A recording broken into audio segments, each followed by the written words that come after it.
Alright, AK for dummies. First thing I want to demonstrate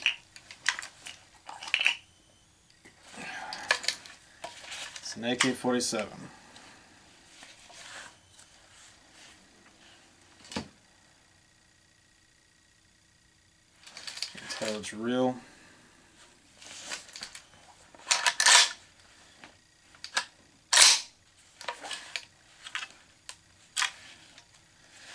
Now, this is something you don't usually see on an AK. This right here is a TAR-48 short 4x30 scope.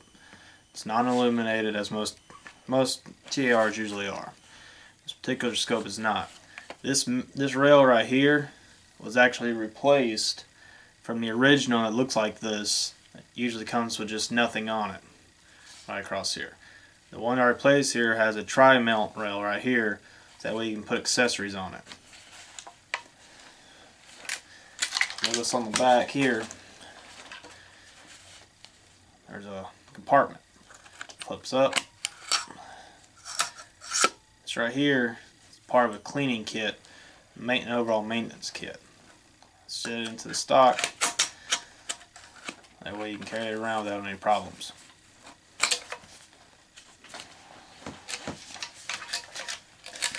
Notice that this right here, safety function.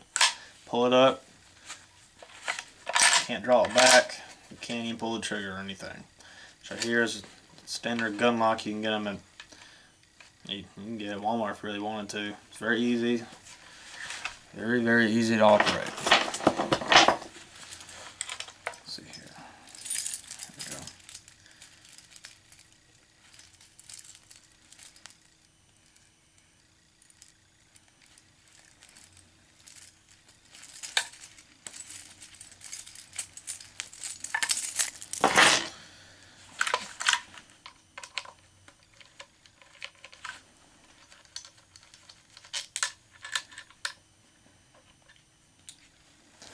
Proper key is extremely easy to get to come off. Pull this down, you notice there's nothing in it. You notice this little pin right here that pops up. That's what hits the bullet, the ignition point, by using the hammer. Ignition point on a bullet is a small round spot right there in the center. That's where the hammer hits. When it hits it, it creates a chemical reaction causing an explosion with the gunpowder, sending lead point out. By the way, this is a full brass F&J round, 7.62 by 39 millimeter, standard NATO round. Very used very often. About 30 other assault rifle models use the same ammo. Also, there's another form of ammo, pretty common as well. It's these types right here. These, you'll notice, has a darker shell on it. These are non-corrosive rounds made in Russia. These are also hollow point. They're about $6 for 20. Regular F&J are about, let's see, they're about $8 for 15. So for some reason they're a little bit more expensive. But that's mainly just because of the metal used to make them. Now, this is a 30 round banana clip mag. Very easy to get your hand on. You can buy one for about $6. You'll notice right here, this particular one has non-corrosive rounds. This one has regular F&J in it. Notice the point on these. Notice there's no point on these. It's because these are hollow point and these are not. These make a bigger hole, these don't. These are for penetration and piercing.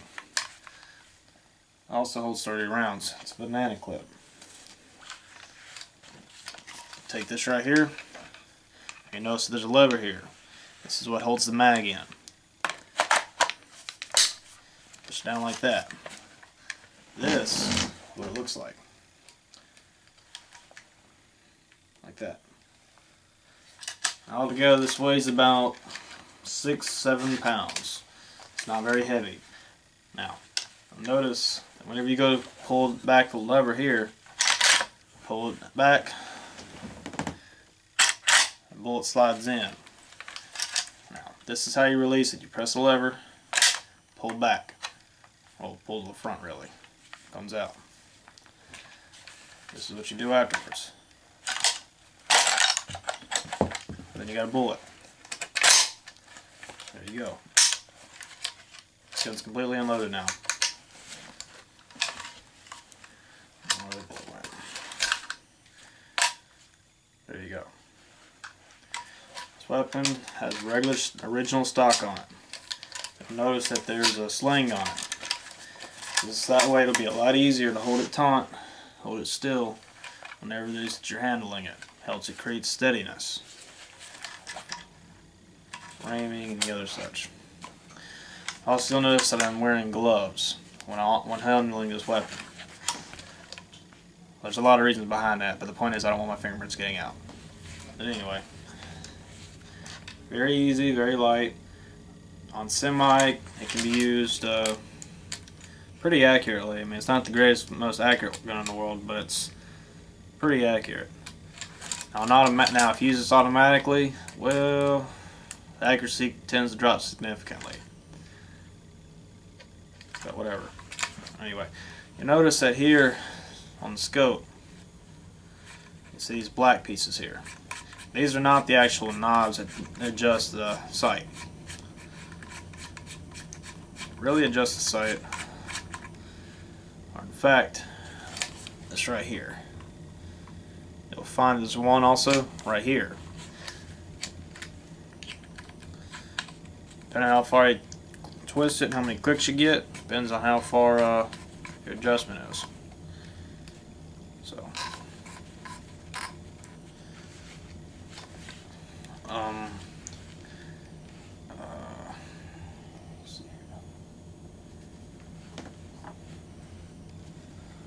whenever using a scope, it's a good idea to have a protector visor lens on there so you don't have any problems later on. False markings on your scope and all that. This right here is a handle. This is your standard military handle, pistol grip handle. It's not made of wood. It's made of a resin, plastic resin. Very durable, shock resistant. Fits perfectly in your hand. It's not too big. It's not too small either. That way, it's very easy to handle. You can get a good grip on it. Very nice weapon. These weapons usually go for about $500. You buy a basic equipment set, you'll pay about $800. Now, when you do this, you'll notice there's nothing right here. Now, pull the trigger, see the hammer come in. That right there is specifically so that way it hits this little piece right in there, little piece right there to the side. That's where the hammer's at. That's what hits the actual ignition point on the bullet. Creates an explosion. This weapon altogether is about 2.5, almost 3 feet long, so it's not very big. Most commonly used assault rifle on the planet. Shoot through mud, water, rain, snow, sleet, you name it, it does it. Put it under water and shoot it. Very handy. This particular design was made in Romania, shipped over to the U.S.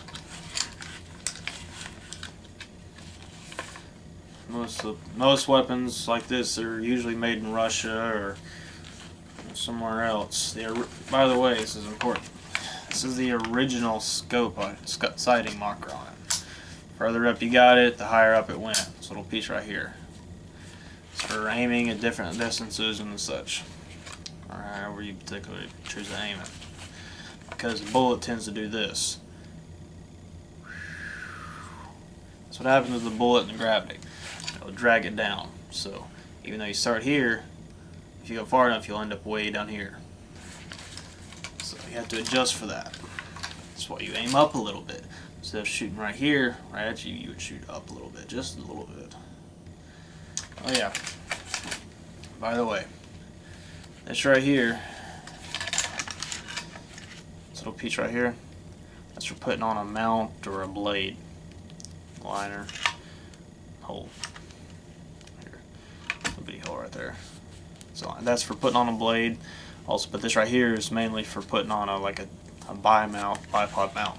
That way you can set it down on something, and then just kind of maneuver a little bit and shoot. That's just how it works. So, anyways, as long as you're at least 18, you can own one. There you go. Okay, that's it for the AK-47. Next time will probably be an AR-15 custom mod. Yeah.